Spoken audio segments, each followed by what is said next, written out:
Hey, what's up, guys? Sanjay Shenoy here from Team Pixel Track, and welcome to this brand new video in the Content Marketing Mastery course. So, in the previous video, we have covered basically what we'll be covering in this course, and this particular video marks the start of this course, so to speak. So, what are we going to learn about in this particular video? We are talking all about setting goals and objectives. It is very important that you know why you're doing whatever you're doing. This can be applied to everything across digital marketing, even perhaps on life too. But it's very important that you know why you're doing or why you're creating content in the first place. I'll give you a small anecdote of what happened in my career. And basically, I was called by this big real estate startup for an interview. It was more like a consulting interview. So they wanted me to consult on their content marketing efforts. And they were like, hey, take a look at our blog and let us know, like, what do you think of this particular blog and, like, what we can do, like, better. So I went ahead and took a look at that blog. And mind you, this was like a real estate company. You know, they were basically into the business of getting people houses for rent or sale or whatever it is. And these guys were writing content about food, about the nightlife in the city, about so many weird, random things that was happening in the current scenario. And I was like, why are you doing this? You know? And they were like, no, we are attracting traffic. It's creating this brand image out there and all of that, and which is why we are doing it. Well, which was true to a certain extent, but there is no alignment between the content and the business itself. And I'm guessing that the biggest problem that they had was the kind of traffic that they were attracting was completely useless because the kind of content they were creating was not in line with what the business was trying to do. So even the CEO of such a big startup didn't have an answer for why are you doing this. At least he didn't have a very valid, rational answer for that. So which is why we are going to set the why before we go ahead with this particular course. So this is very important, and this video is all about setting goals and objectives. Let's see what you're going to be learning by the end of this video. So in this video, we'll be talking about what kind of a content asset are you going to create. Now, the moment you say content marketing, the first thing that comes to your mind would be blogging or creating textual content. And I won't blame you because that's what it's been for the longest time. But that's not the only kind of content you can create. But I've said this before, I'll say this again. In this particular course, we'll be mostly talking about textual content, but you can use the same fundamentals that we'll be covering in this particular course. You can apply it to any kind of content and make it work for you. So before we proceed, you need to understand what kind of a content asset you're going to create. And like we spoke, the why behind your content asset. Why are you even investing so much energy, time, effort, and money, if necessary, to create this content? So it is very important for you to, like, understand this and stick to it for a very long period of time. And with objectives, you need to align it with goals. You need to set goals to yourself so that you know where you're going. But any kind of goal would not do. You need to set up very effective goals, and we'll be talking about what effective goals are and what are the traits of such effective goals. Also, creating effective goals for your content marketing strategy. I'll give you a few examples of the kind of effective goals that you can create for your own content marketing strategy. So, what kind of content assets should you create?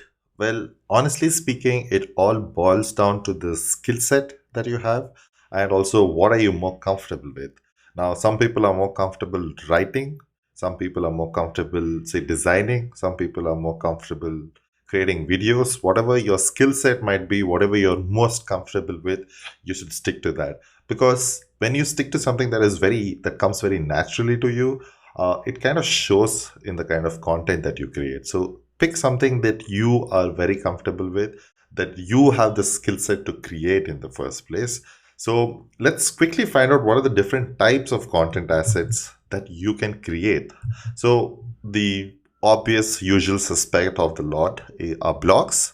You can create blog content, you can create textual content around your personal brand, around your company's brand, or around your client's brand, whatever you're trying to do. So you can go ahead and create blogs, you can create blog posts around a particular niche, around a particular industry, around a particular topic.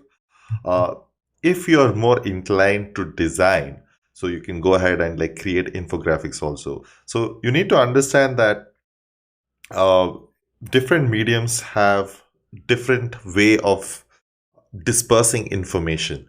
Now, you can put all this information, whatever you're trying to convey through a blog, you can do the same thing in an infographic. You just have to design it in such a way that it communicates the thoughts and the message and the information that you have to communicate. It just has to have that much information, the right amount of information to convey your point across. So if you're more inclined towards designing it, if you enjoy it more, you can go ahead and do infographics.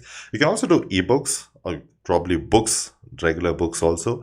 Ebooks are just much more easier to publish, and that is also one way of creating content. If you're a B2B company, if you're trying to get into the B2B space, white papers and case studies can be a good content asset for you to create. It basically, you are doing the hard work for the entire industry and telling people what are the trends, what they need to look out for, and what is happening in the industry in the whole. So if you create white papers, you create this sense of thought leadership among people. So if you're into a B2B industry, white papers and case study would be a good bet for you. You can also create videos, and videos are like a huge thing right now. And the fact that making videos has become so much more easier. You need not have to necessarily stand in front of the camera when I say videos to create these kind of video content. It can be anything. It can be a slideshow which has basically been converted into a video, a bunch of images made into a video. It can be a webinar, it can be a vlog, you can just go live also if you're comfortable doing that. So all of these things are basically videos, and the best part about videos is that consumption of information through a video is very easy. You break that barrier amongst people when you put it across in a video format. So if your audience is a huge section of, or rather, a huge section of your audience is someone who's not comfortable reading or writing, videos might be the best bet that you can go after. And if you're feeling lazy, if you're feeling creative, you can go with user generated content also. I have done this in the past, so should you. User generated content can be really, really nice, and it brings out the authenticity of your brand. It brings out that connection that you have with your audience and yourself. So you can do it in the form of AMAs, Q&As, contests, so many other ways. So user generated content can be a big way of creating content assets. Also, you can create a bunch of emails. So a lot of people think email as a communication medium. Of course it is. So is everything else. But you can actually treat it like a content asset, especially if you're setting it up on automation or autoresponders. So this email that goes out to people can become a content asset. And you might have seen it with our own company. You might have seen it in Deepak's blog, that a lot of these emails, we treat them as assets. So once you've created them, the same thing keeps going out to people who get into the whole system. You can also do podcasts. You can do interview people. You can just talk over the microphone and tell your thoughts out. If you're uncomfortable being in front of the camera, you can also go ahead with podcasts. You can create tools which people really, really want. You can create templates, you can create checklists and all of these things. Tools can also be a part of your content strategy, because there are people out there who, in fact, I think Neil Patel is doing this very well. So he went ahead and bought Ubersuggest and just made it into his own tool, right? So that is a way of marketing himself and putting himself out there as a credible leader in the entire industry. Also, you can go offline with your content and conduct workshops and seminars and events and all of these things. So this is also a type of content. This is the type of content that people would love to consume too. So don't, when we say about content marketing, don't just confine yourself to blogs, don't confine yourself to textual content. These are the different types of content that you can actually create. These are the different types of content assets that you can create, which you can reuse over and over again to attract the right kind of audience into your funnel. That's how you need to treat these things. So but we'll be mostly talking about blogs, and like I mentioned before, you can apply the same thing, the same concepts across all of these different types of content assets, and get the same kind of results, if not better. So these are the ones. So decide, pause the video a little bit probably, and decide what are the kind of content assets that you would want to create. I would suggest that you pick just one type of a content asset, and then you can go ahead and repurpose the same kind of content across different types so that you know what exactly you're doing. So what I've also gone ahead and done is made a very extensive list of different types of content assets that you can create and what are the different mediums that you can deploy it on. So you can find an Excel sheet just below this video which talks about the different types of content that you can create. So you can just use it as a reference point to come up with new ideas to create new types of content. So just keep it around. You never know when you'll find it useful. So next up is the big why behind your blog. So you need to, like I've told you before, it is super important that you know yourself that why you are going with this journey of creating so much content. So I'll give you a few examples of the different kinds of why you can have so that it kind of like gives you a clear idea, gets your gears moving. So let's see the different reasons why you should be creating content.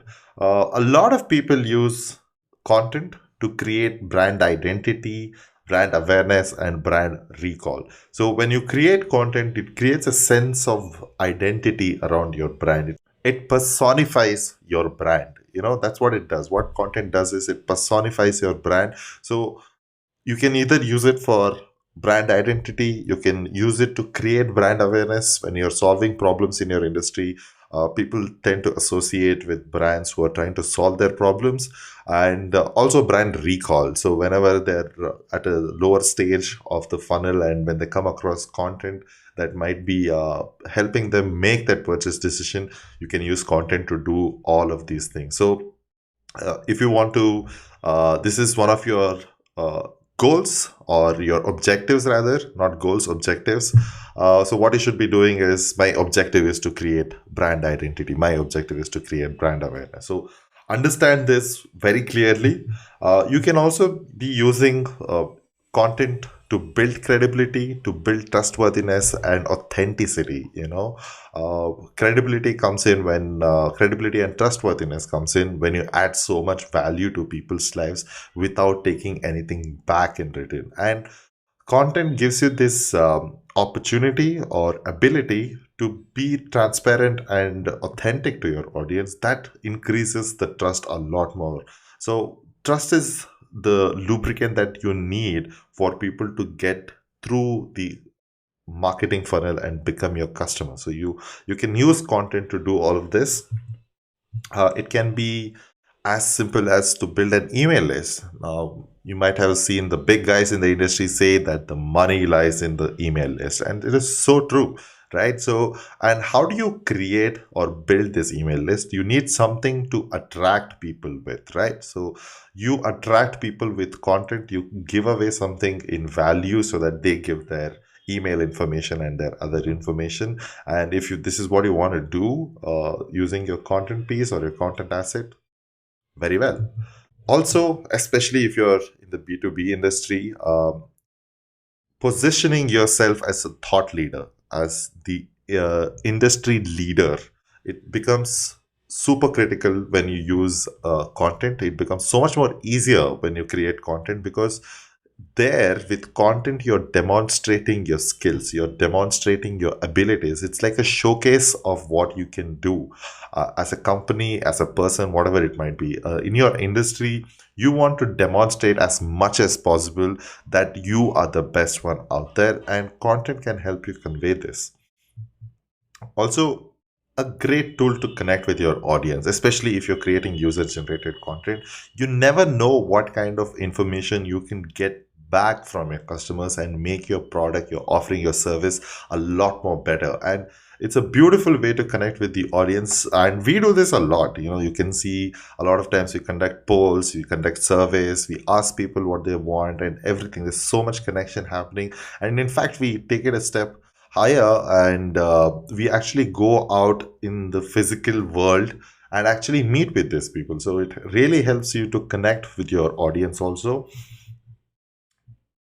And let's not deny the fact that for a lot of companies, for a lot of brands, for yourself might be, it might be, the objective might be to increase leads and sales, and it is completely okay. Now, as long as your content is completely aligned with whatever you're trying to sell, it is absolutely fine to keep this as an objective. It is a very good objective to have, in fact. So to increase leads and sales can be a very good objective. Or a lot of you might be falling under this category. It might be as simple as to monetize that content with ad networks like Google AdSense, or you can be an affiliate partner with someone, probably like Amazon, or there are multiple affiliate networks out there. We can just like sign up with them. So if your idea is to monetize the content, it is fine. So your objectives or the why behind your content creation could be any of this, could be all of this also, but it has to at least be one of these, or it can be something else also. But before you proceed with the course, before you proceed with this video, in fact, just pause the video for a while, just give it a very good thought, and just write down why you're creating this content. What is the objective that you're trying to meet with your content? And you have to be very clear. You need to understand why you're doing this and then put it out there, and then we can proceed with the next steps in the process. So I hope you have clearly written down what your objective and why you're like creating the content asset that you're creating. So next on the menu, we have effective goals. You just can't have objectives. Now you need to set goals to achieve those objectives, right? So let's talk about goals. And if you might have noticed, I didn't just mention goals, I mentioned effective goals. Now, there is a clear difference between goals and effective goals. Let's try to find out what are the traits or what are the characteristics of effective goals. And you have to follow this when setting goals for yourself, because otherwise you might feel demotivated, you'll feel like overwhelmed, you might feel stressed out. So let's try to avoid all of that by setting out effective goals. So before setting out effective goals, let's try to understand what effective goals are. The number one trait of an effective goal is you need to be specific. You can't just put a vague goal out there, like, say, for example, I'm going to improve my blog. Now, it is a goal, definitely, but it's not specific. It's very vague. So you need to be extremely focused on how you're improving how you're going to improve your blog. So what are you going to do to improve your blog? So it might be like increase my traffic by 10% by the end of this quarter. That might be a lot more specific goal. So it has to be very specific. Don't make it too vague. The next trait is, obviously, it has to be measurable. Going with the same example, say, for example, if you say my goal is to become a better writer. Now, it's not a quantifiable goal. It's not a quantifiable task. Now, how do you measure that you'll become a better writer? So one way is to measure the quality of the writing that you're doing. And a very good way to understand that is the number of shares that you're getting. So you might want to put like a goal like, I'm going to get at least 10-20 shares for my pieces of content. So that makes it a lot more measurable and quantifiable. All your goals needs to be quantifiable and measurable. Of course, it goes without saying, it has to be achievable. Now, it's definitely optimistic. It's definitely nice to have a very big dream, a very big goal. Like, I want to get like 1 million sessions for my blog. But the way to get to that 1 million sessions can be really tough. It can't be achieved overnight. So you need to have a much more rational, much more logical and achievable goal. So your first task might be, or your first goal might be, get 1,000 visitors coming to your blog, on a consistent basis. So that might be a lot more achievable. So when you put this achievable goals, it motivates to like go out there and do it in a better, in a much faster, in a much more scalable manner. Also, it has to be relevant. It goes back to being specific. You can't be like, you can't be building an email list because everyone is doing it. It can't be like that. And your goal also cannot be like, I want to build an email list. But why are you buying an email list? Is it even going to be useful for you? If not, it's okay for you not to do that. It's okay for you not to do certain things if it is not relevant for your business or for your audience, more importantly. So make it relevant. And the last thing, it has to be time bound. It is way better to say that I am going to write 10 blog posts by the end of this month rather than saying I am going to write 10 blog posts. Right? So just think about it. Just let it play in your head and you will totally agree to whatever I'm saying. Make it time bound. Put a very hard limit in terms of time.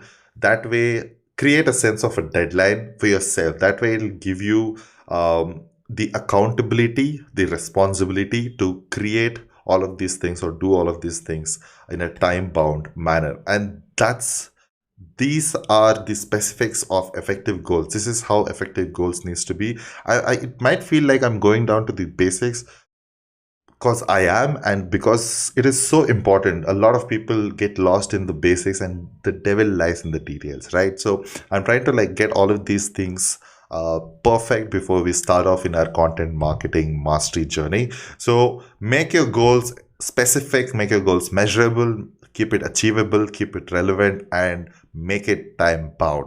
So I'll give you a few examples of the kind of goals that you can make, especially if you're uh, starting off a new blog and deploying some kind of a content marketing strategy there. So one type of an effective goal can be creation goals. Like, for example, I'm going to write 2,500 words this week. This is a creation. It's all about creating content. And it can also be like, I'm going to create one new blog concept this month. It can be a completely different concept than what you've already tried, different type of content piece that you want to create. So it can be something like this for a month, or over a quarter, it can be like, I'm going to publish in a new medium like a video or a podcast, anything that might be this quarter. So as you can see, these are all creation goals, but they are very, very specific. They're measurable. It's very relevant, and most importantly, it's time bound. And frankly speaking, I have put extremely achievable goals here. You can tweak it according to what you feel is achievable and what you would be more comfortable with, but you get the point. So the next segregation that we can have is performance goals. You can talk more like, I'm going to publish one more blog this week than last week. You're talking about quantity. How are you performing when it comes to quantity? So you can self-evaluate yourself based on these things. So these are something that goals that talk about your performance. You can also say something like increase blog traffic by 10% in 1 month. This, you're talking about the quality. How are you going to increase the quality of your content that it'll in turn get you 10% more traffic in 1 month? Or it can be something like increase email sign up rate by 15% this quarter. So that's all about conversions. So these are performance goals. You can also talk about optimization goals. Like, you can put like a goal saying that I'm going to optimize one old blog this week for SEO or for this particular keyword. You can be as specific as you want. In fact, I would strongly recommend that you be as specific as possible with your goals. So also you can say something like, I'm going to increase time spent on my website by 10% this month. So what are the things that you need to do? So this is your goal.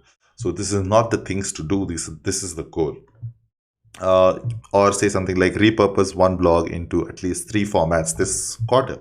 So you can do something like this. As you can see, these are just examples just to get the ball rolling for you. You can just sit back and think about the kind of objectives that you have and what are the goals that you would be having to write down to achieve those objectives. So I hope you have listed down all the goals that you want to create. It might be creation goals, it can be performance goals, it can be optimization goals, or it can be goals beyond this. So it can be anything. I hope go ahead and make a list of all of these goals. But almost everybody gets to this point very successfully. It's not a big deal to list down all your goals and make a list of all of these things that you need to achieve. But how do you ensure that you actually achieve your goals? Because a lot of times procrastination hits you, some other kind of activities is happening in your life will come and like bother you. There are plenty of distractions around you, so anything might happen. But how do you ensure that you achieve your goals? So the number one thing is, for each goal you need to create a next action step. The goal is not what you have to do, it is where you have to be. You get what I say? It is not about what you have to do, it's about where you have to be. So to reach that one goal, what do you have to do? Say for example, if we go back to our creation this thing. So I am going to create one more blog post this week. So what is it that I need for my one more blog post? I need a content idea. So what do I have to do to get my content idea? I need to go ahead and research a few topics, research competitors, research the entire industry, probably all of that, and make a list of all of these things. So what is the exact next step that you have to do? So probably in this case, it might be researching for new topics. So go out there and create action steps for each goal. So break it down into small pieces or small tasks so that you can go back and keep doing this. And you would not believe after a point of time that you will make so many of these small tasks. And once it starts combining together, it compounds and gives you a big, much bigger picture. So break it down into very small tasks and keep on ticking off each of these tasks. And before you know it, you would have created or you would have achieved your goal, for that matter. And very importantly, don't take on too many goals at once. Don't say that I want to do this, I want to do that. So focus is very important. Pick up one thing and just focus on that until you're done achieving that goal. So a very good tip is, don't try to achieve too many goals parallelly.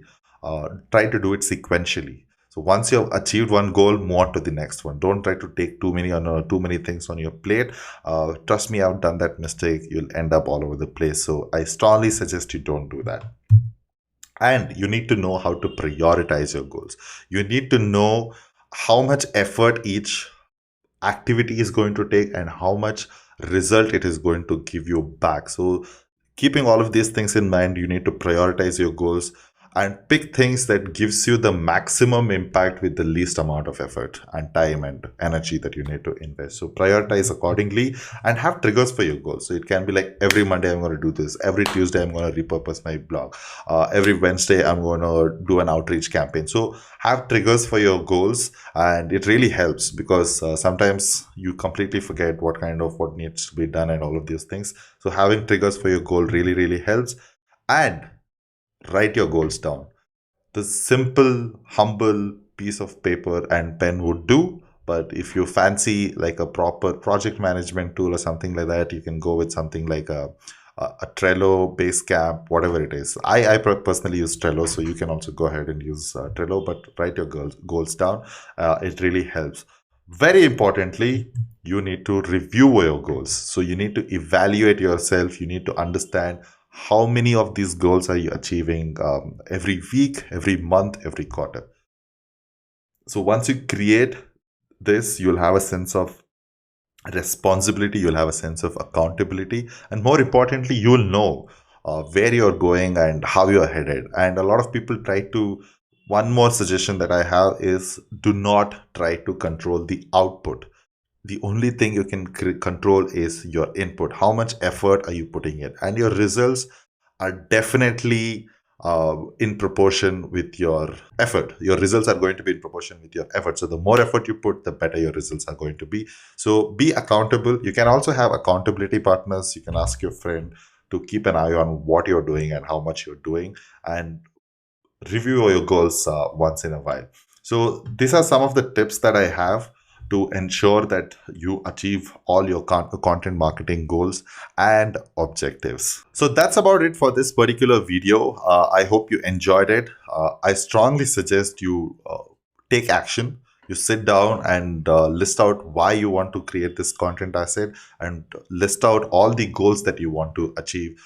in order to accomplish all the objectives that you have in mind. So go ahead and do that. Let me know what you think of this video. Let me know what you think of this course. I'll slightly change the format also. Let me know what you feel about this. If you have any kind of feedback, you can write me an email at sanjay@pixeltrack.in, or you can leave your comments in the comment section below. Thank you very much for watching this video. I'll see you in the next one.